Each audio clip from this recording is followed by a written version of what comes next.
You can go back with the bailiff. But I already signed for probation. I don't have to accept your probation. I wasn't told that. Yeah, you actually were, because we reset your case for sentencing. And here's the thing, it doesn't matter.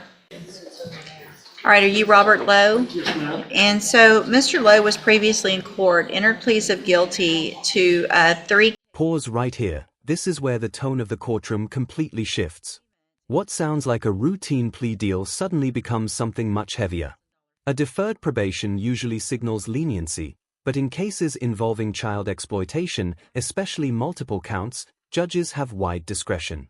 And here's the key question: is rehabilitation enough, or does the nature of the crime demand more?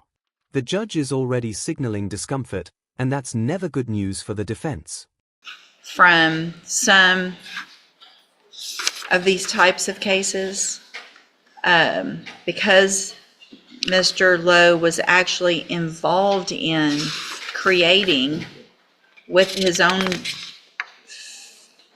family member victim, who was very young, 5 years old.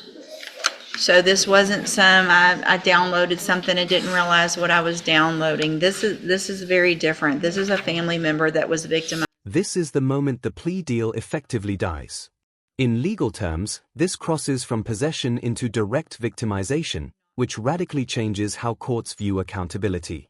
Judges are not bound to accept plea agreements, and when the victim is a 5-year-old family member, the moral and legal weight is enormous.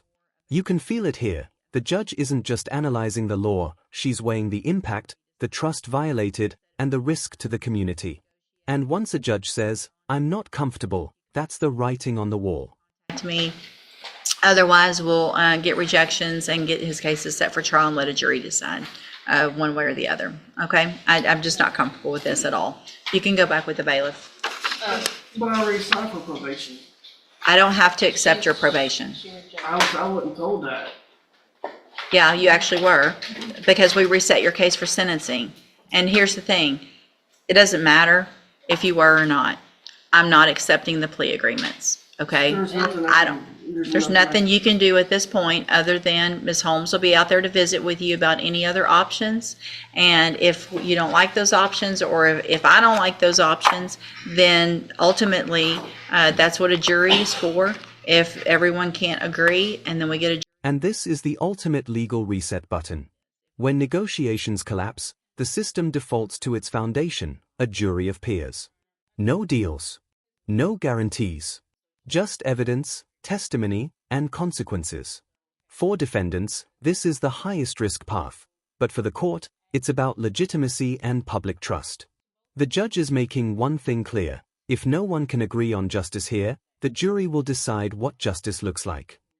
When I visited with you, Yes, ma'am. and I told that to your mother, Yes, ma'am. that ultimately it's up to the court on whether you would be released today and placed on probation.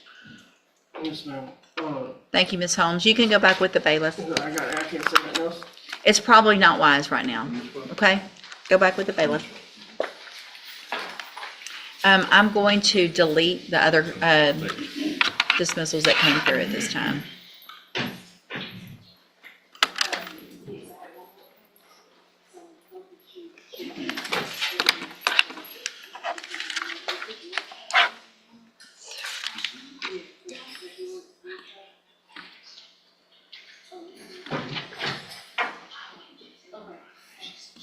All right, Ms. Holmes, on John Dre Willis, Yes.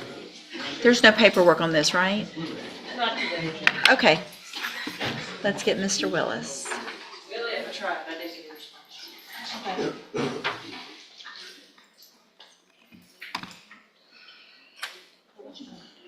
I'll make you felony probation.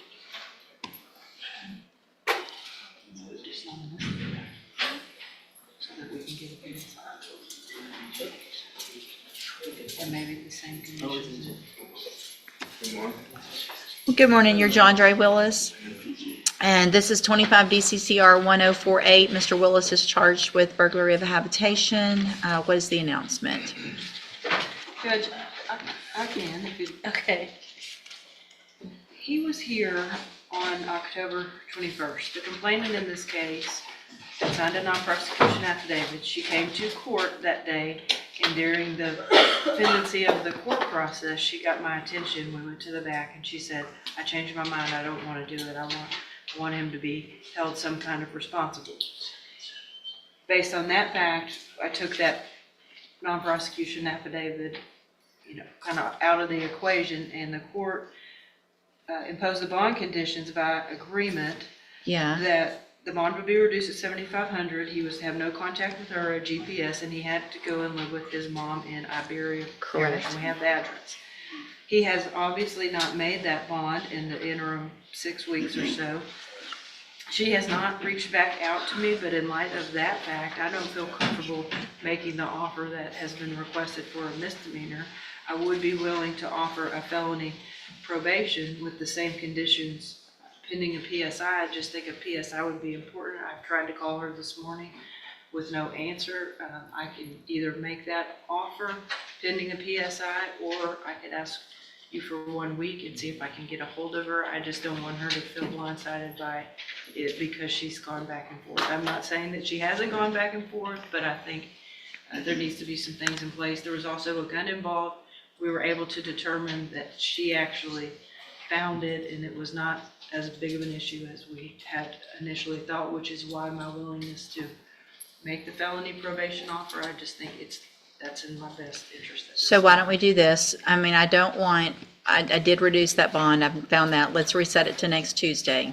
See if you can get in touch with her, if that changes anything with regard to any agreements, and if it doesn't, then I would potentially reconsider that bond number to something that he was able to make with those same conditions. I think that would be proper for everyone's safety, but we could make the same conditions with a lower bond. So let's reset it to next Tuesday, and we'll see what the state finds out.